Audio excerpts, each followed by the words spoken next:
Kung ikaw ay lampas 40 taon at hindi ka pa rin umunlad ng pinansyal, maaaring pakinggan ito bilang isang hamon o panunukso.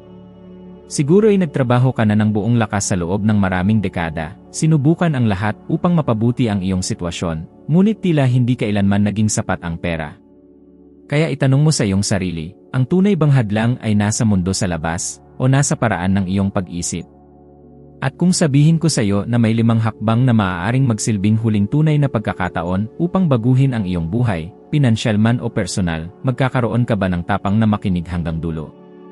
Sa edad na 40, marami na ang nasanay sa isang kaisipang tila walang panganib ngunit lubhang mapaminsala, na ang buhay ay nakatakda na, at ang lahat ng naging tama o mali hanggang ngayon ay siya ring mananatili hanggang wakas. Ilang beses mo na bang nasabi sa sarili, sinubukan ko na ang lahat, hindi na ito para sa akin? Ito ang uri ng kaisipang gumagapos, lumilikha ng siklong hindi nakikita, kung saan ang sariling isipan ang nagiging pinakamalaking kalaban. Ang totoo, ang iyong pag-iisip ay maaaring maging pinakamahalagang yaman mo o siya mismong harang na hindi ka hahayaang sumulong. Para kang may matabang hardin na handang pagtamnan, ngunit sa halip na ilagay doon ang tiwala, disiplina, at lakas ng loob, itinatanim mo ang takot, pagdududa, at pagkakontento sa maliit. At bakit mapanganib ito? Sapagkat bawat kaisipan ay parang buto. Sa tuwing inuulit mo sa sarili ang mga salitang, wala ng oras, o hindi ko kayang magbago, lalo mong pinapatibay ang pader sa iyong isipan na lalong tumataas sa bawat ulit. Ito ang dahilan kung bakit maraming tao sa edad na 40 ang nananatiling nakakulong, naniniwala na hindi sila isinilang upang umasenso. Ngunit napatunayan na ng agham na ang utak ng tao ay nababago, at kahit sa mas nakatatandang edad ay maaari pa ring maiprograma muli sa pamamagitan ng mga bagong gawin ng pag-isip. Sa madaling salita, hindi ang iyong edad ang magtatakda ng iyong kinabukasan, kundi ang kalidad ng mga binhing pinipili mong itanim araw-araw. Isang makapangyarihang halimbawa nito ay makikita sa buhay ni Henry Ford. Nang nais niyang paunlarin ang makinang iwalo, sinabi ng lahat ng inhenyero na imposible yon. Mayroon silang mga teknikal na dahilan at matibay na paliwanag kung bakit hindi gagana. Ngunit hindi tinanggap ni Ford ang hangganang iyon sa pag-isip. Iniutos niyang magpatuloy sila hanggang makahanap ng solusyon. At dahil sa kanyang matinding paniniwala at pagtanggi sa mga balakid, isinilang ang isa sa pinakamahalagang inobasyon ng industriya ng sasakyan. Ngayon, huminto ka at mag-isip, ilang beses mo nang iniwan ang isang pangarap dahil may nagsabi sa iyo na hindi ito magiging matagumpay. Si Napoleon Hill ay madalas magsabi na ang bawat tagumpay ay nagsisimula bilang isang larawan sa isipan. Bago maging realidad, kailangang may taong naniwala, naglarawan sa isip, at paulit-ulit na pinakain ng lakas ang ideya hanggang sa ito'y naging totoo. Dito pumapasok ang isang mahalagang punto, kailangan mong sanayin ang iyong paningin upang makakita ng mga posibilidad kung saan ngayon ay puro problema ang nakikita mo. Ang simpleng gawin ng pagtatanong ng paano ko ito malulutas, sa halip na, bakit palaging nangyayari ito sa akin, ay nagdudulot ng ganap na ibang uri ng sagot na hahanapin ng iyong isipan. At alam kong maaari mong isipin ngayon, hindi naman ganoon kasimple ang buhay, may mga bayarin akong kailangang bayaran, mga anak na alagaan, at mga responsibilidad na hindi ako makapaglakas loob mangarap. Ngunit ito mismo ang bitad. Totoong naroroon ang pang-araw-araw na gawain, ang mga resibo, ang takot, ngunit hindi dapat ito ang tanging lente kung saan mo tinitingnan ang iyong buhay. Sapagkat kapag hinayaan mong ito lamang ang maging batayan, magiging permanente ang mga dahilan. At habang abala ka sa pagpapatay ng apoy ng problema, ang iyong isipan kailanman ay hindi makakalikha ng bago. Hindi kailanman nagbubukas ng espasyo para sa mga solusyon na may kapangyarihang baguhin ang iyong katotohanan. May isa pang mahalagang sangkap, ang paulit-ulit na pag-uulit. Hindi mo natutunan ang iyong pangalan dahil minsan lang itong sinabi sa iyo, kundi dahil inulit ito ng libu-libong beses. Sa parehong paraan, upang mapangibabawan ang isip, kinakailangan mong ulitin ang mga bagong paniniwala hanggang sa maging likas ang mga ito. Hindi ibig sabihin nito na niloloko mo ang iyong sarili, kundi binabago mo ang iyong programa. Sa larangan ng psikolohiya, tinatawag itong neuroplasticity, ang kakayahan ng utak na magbagong anyo sa kabuuan ng buhay. Kahit umabot ka na sa 40, 50 o 60 taon, maaari pa ring baguhin ang malalim na nakaugat na mga gawi. Naranasan mismo ito ni Napoleon Hill. Noong panahon ng dakilang depresyon, siya ay tinawag ni Franklin Roosevelt upang tumulong sa pagbibigay ng mensaheng magbibigay ng pag-asa sa milyon-milyong taong nasa kawalan ng pag-asa. Alam ni Hill na ang unang laban ay hindi pananalapi, kundi kaisipan. Kapag naniwala ang mga tao na sila ay talunan, hinding-hindi nila makukuha ang lakas upang muling bumangon. At mula sa ganitong pananaw isinilang ang tanyag na talumpati ni Roosevelt, ang tanging bagay na dapat nating katakutan ay ang mismong takot. Ipinapakita nito kung paano pinamumunuan ng isipan ang ating realidad. Kaya kung ngayon ay tinitingnan mo ang iyong sitwasyon sa pananalapi at nakadarama ng pagkadismaya, unawain mo, hindi kakulangan ng pagkakataon ang tunay na humahadlang sa iyo, kundi ang paraan kung paano mo binibigyang kahulugan ang mga pagkakataong iyon. Sa tuwing iniisip mo na hindi na kaya, ikaw mismo ang nagsasara ng pinto. Ngunit sa bawat pagkakataong iniisip mo na paano ko ito mababago, nagbubukas ka ng daan na dati hindi mo nakikita. Ang pagpapaamo sa isipan ay hindi isang teorya lamang, ito ay isang araw-araw na pagsasanay. Ito ay ang sadyang pagpili na magtanim ng mga binhi ng pananampalataya, disiplina, at tapang, hanggang sa lumago ang mga ito ng husto at wala ng espasyo para sa mga damo ng pagdududa. Ang malaking tanong ay, ano ang iyong itinanim sa iyong kalooban sa mga nakaraang taon? Dahil kung nakarating ka sa puntong ito nang hindi natatamo ang mga bunga na iyong minimithi, marahil panahon na upang baguhin ang mga binhi at hindi ang sisihin ang lupa. Pagkatapos ng 40 taon ng buhay, may isang pagkakamaling karaniwang gumagapos sa milyon-milyong tao sa parehong siklo, ang patuloy na pagtatakda ng napakaliit na layunin.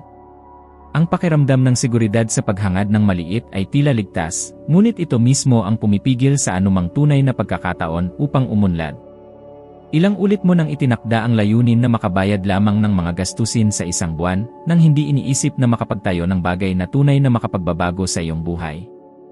Ang ganitong uri ng mithiin ay nagpapanatili sa iyo na buhay, ngunit hindi ka nito pinauunlad. Ang katotohanan, ang mga layuning hindi nagbibigay ng kaba o pananabik ay bihirang magdala ng malalaking pagbabago. Ipinapakita ng mga pananaliksik nina Edwin Locke at Gary Latham na ang tiyak at hamong mga mithiin ay nakapagpapataas ng pagganap ng tuloy-tuloy, higit pa kaysa sa basta sasabihin mo sa iyong sarili na, gagawin ko ang aking makakaya. Ang hindi komportableng sitwasyon ang gumigising sa loob mo ng antas ng enerhiya na kung hindi ay mananatiling natutulog. Ang problema, dahil sa takot na mabigo, mas pinipili ng karamihan na huwag na lang sumubok. At dito pumapasok ang bitag, ang pag-iwas sa takot ay siya ring pag-iwas sa malalaking tagumpay. Isipin mo na lang ang karanasan ni Thomas Edison. Libu-libong beses siyang nabigo bago niya naperpekto ang bombilya. Ang isang karaniwang tao ay siguradong sumuko na sa dami ng pagkakamali. Ngunit para kay Edison, bawat pagkabigo ay impormasyon, bawat pagkatisod ay isang baitang. Kung pinili niya ang mas maliit at mas ligtas na layunin, marahil inubos niya ang kanyang buhay sa pagpapahusay lamang ng kandila at lampara, nang hindi kailanman nabago ang takbo ng kasaysayan. Ipinapakita nito na kapag ang isang layunin ay sapat na kalakihan para magdulot ng takot, ito rin ay sapat na lakas para pilitin kang magbago at lumago. Ngayon, tingnan naman natin ang kabaligtaran. Ang Blockbuster, na noon ay isang higante sa merkado ng pagpapaupa ng mga video, ay nagkaroon ng pagkakataong muling likhain ang sarili noong nagsisimula pa lamang ang Netflix. Subalit, ang mga namumuno ay hindi nagkaroon ng tapang na magtakda ng isang malakas at mapanghamong layunin upang makapasok sa mundo ng digital. Nanatili silang kumakapit sa kaginhawahan ng kanilang kinikita noon, at alam mo na ang sumunod na nangyari, naglaho ang kumpanya.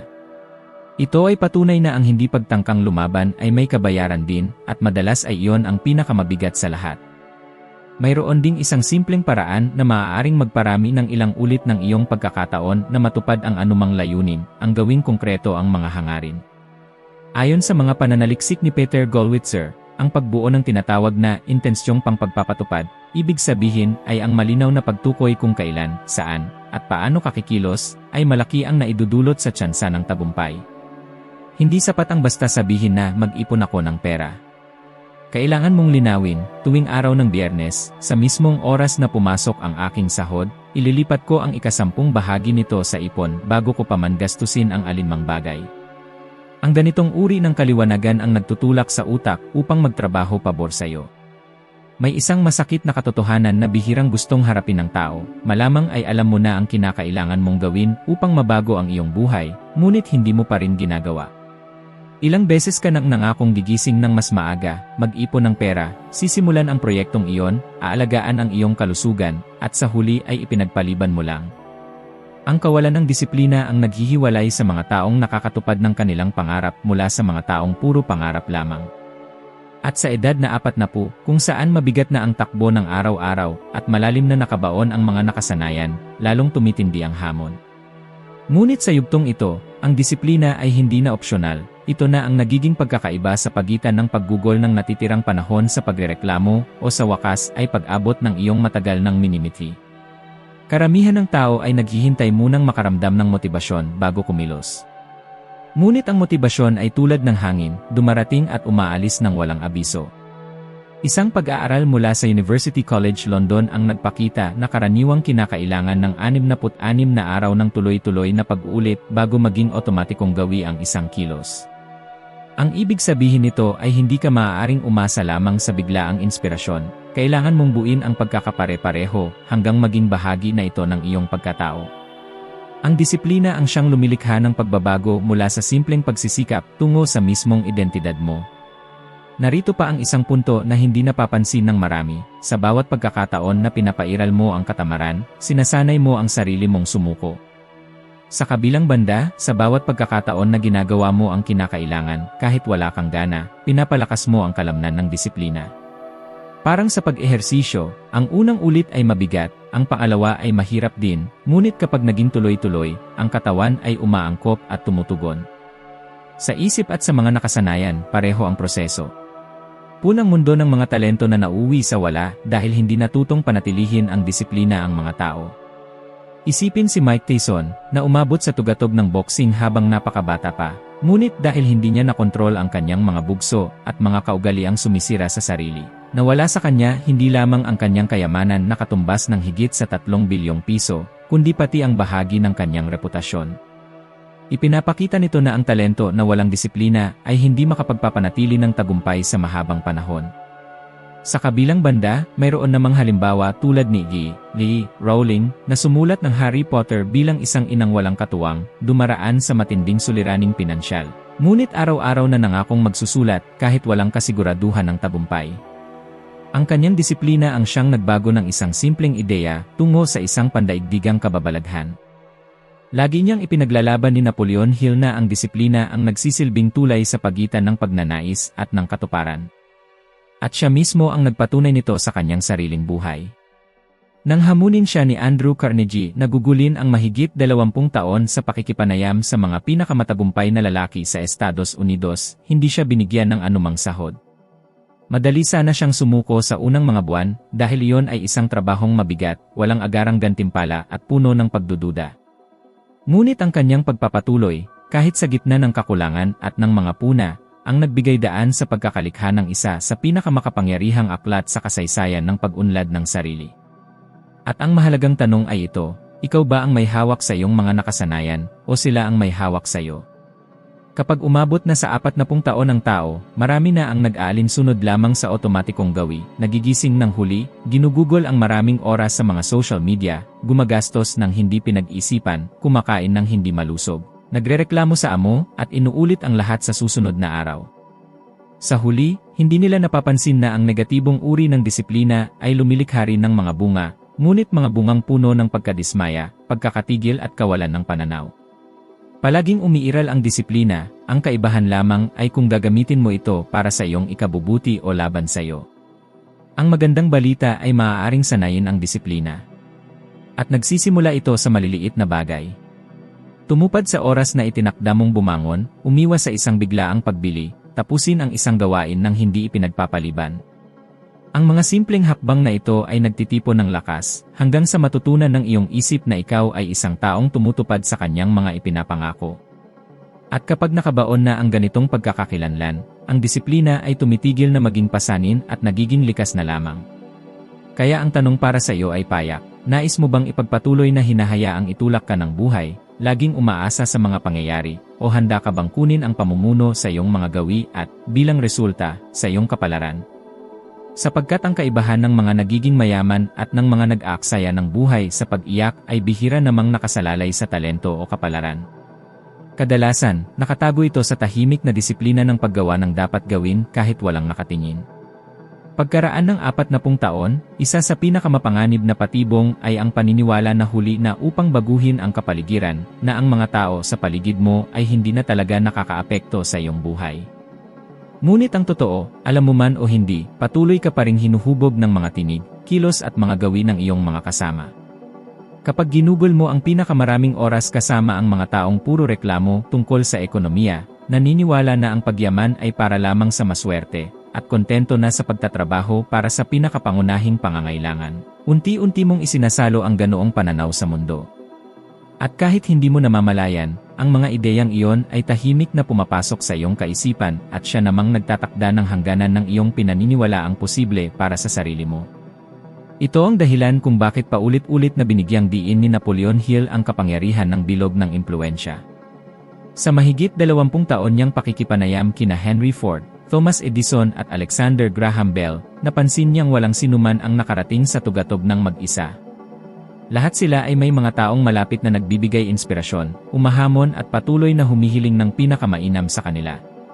Ang kapaligiran ng kahusayan ay hindi nagpapahintulot ng pagiging pangkaraniwan. Ngayon, pag-isipan mo, sino ang 5 pinakamalapit na tao sa iyo ngayon? Sila ba ay nagtutulak sa iyo na lumago o binibigyang katwiran ang iyong pananatili sa kinalalagyan? Pinatutunayan ng agham ang ganitong impluwensya.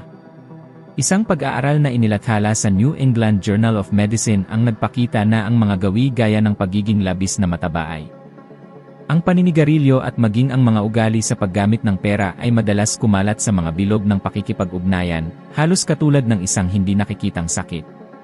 Kung ang iyong paligid ay puro taong gumagastos ng walang iniisip, laging nagrereklamo, ngunit walang ginagawa, at paulit-ulit na sinisira ang sarili, malaki ang posibilidad na mahawa ka at tularan ang parehong estilo ng pamumuhay.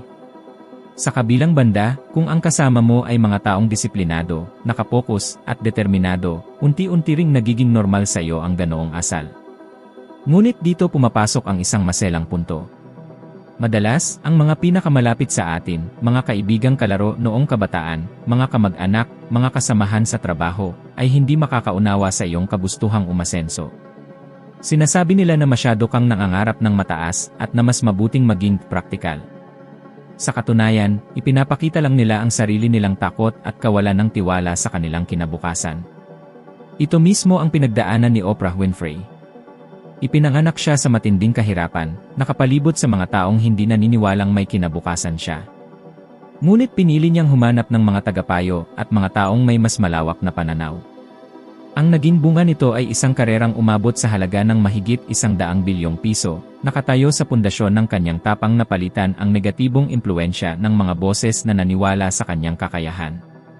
Hindi nangangahulugang kailangan mong talikuran ang lahat ng tao sa paligid mo sa malamig at aroganteng paraan. Ang ibig sabihin nito ay piliin mo ng mabuti kung kanino mo ibabahagi ang iyong mga pangarap at kung saan mo inilalagay ang iyong lakas. Kung nais mong makabuo ng yaman at makamit ang tagumpay, dapat kang kumonekta sa mga taong nakalakad na sa parehong landas o kahit nasa parehong paglalakbay. Isang simpleng grupo ng pag-aaral, isang gabay, o isang kasamahang ilang hakbang na ang nauna kaysa sa iyo ay maaaring magpabilis ng iyong pag-usad sa paraang imposibleng gawin ng mag-isa. At kung iniisip mong wala kang kakilala na ganoon, tandaan na sa kasalukuyan ang mundo ay bukas na bukas para sa lahat. Mga aklat, mga kurso sa internet, mga komunidad sa digital, mga pagtitipon at talakayan, lahat ng ito ay maaaring maglapit sa iyo sa mga taong mas mataas ang kaisipan. Hindi kaagad nakilala ni Napoleon Hill si Andrew Carnegie.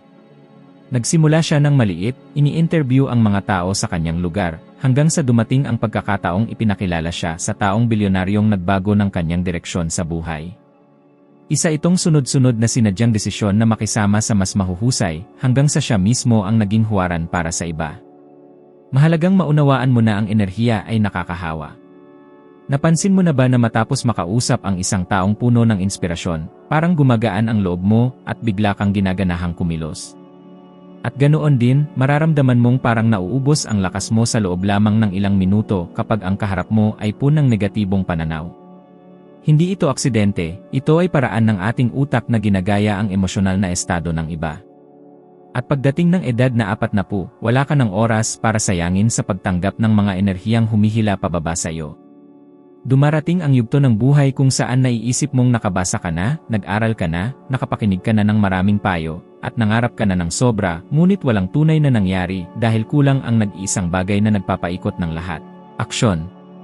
Paglampas ng 40, mas mabigat na ang bigat ng panahon, dahil bawat taon na lumilipas ay nagpapalakas ng pakiramdam na dumudulas na ang oras sa iyong mga kamay.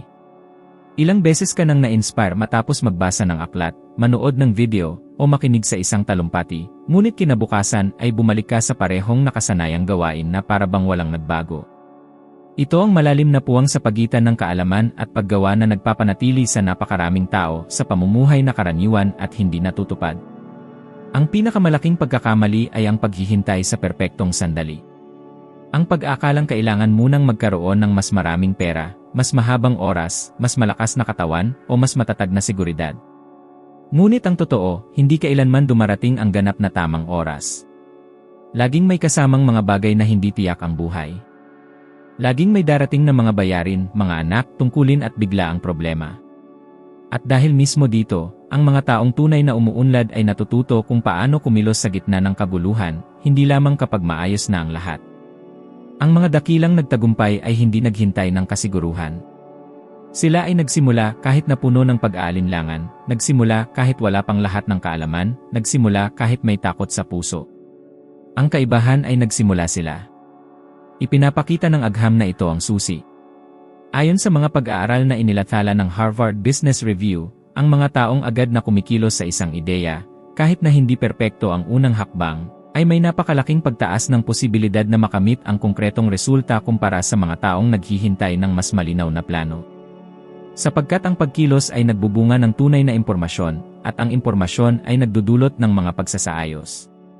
Habang ikaw ay patuloy na nag-isip at nagbabalak, ang mga taong kumikilos ay natututo na, nagkakorek at umuusad. Naranasan ito ni Napoleon Hill sa masakit na paraan. Nang tinanggap niya ang hamon ni Andrew Carnegie na kapanayamin ang pinakamalalaking henyo ng tagumpay, wala siyang tinanggap na sahod. Mayroon siyang pamilya, may mga tungkulin at madalas niyang hinarap ang gutom at pagkakautang para lamang ipagpatuloy ang kanyang pananaliksik. Ngunit pinili niyang kumilos kahit walang katiyakan kung magtatagumpay ang lahat.